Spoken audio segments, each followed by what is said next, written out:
ये वाक़या 1918 में जापान में पेश आया। एक नौजवान लड़का अपनी छोटी बहन के लिए बाज़ार से एक खूबसूरत गुड़िया ख़रीद कर लाया। गुड़िया के बाल स्याह थे और आंखें बिल्कुल इंसान जैसी लगती थी। लड़की को वो गुड़िया बहुत पसंद आई।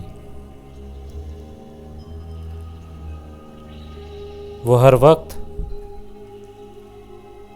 उसी गुड़िया के साथ रहती थी। भाई, ये मेरी सबसे अच्छी दोस्त है।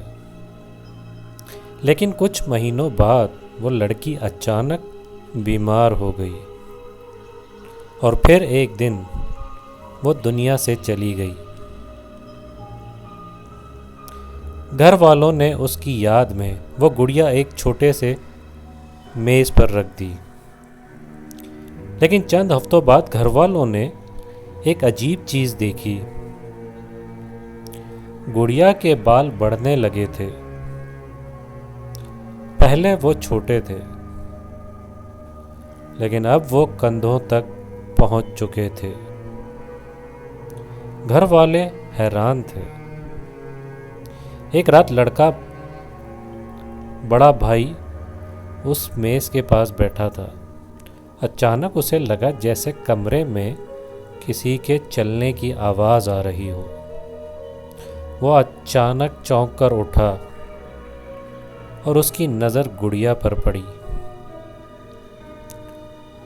उसे ऐसे लगा जैसे गुड़िया की आंखें उसे घूर रही हों। उसने आहिस्ता से कहा, ओकीको, क्या ये तुम हो?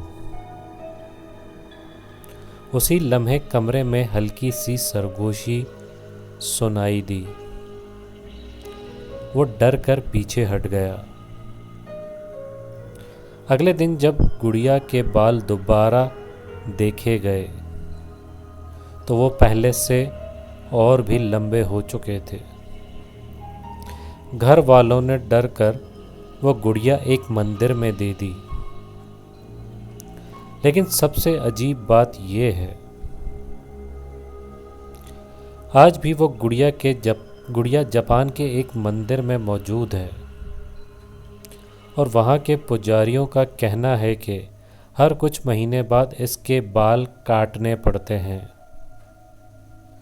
क्योंकि वो आज भी बढ़ते रहते हैं।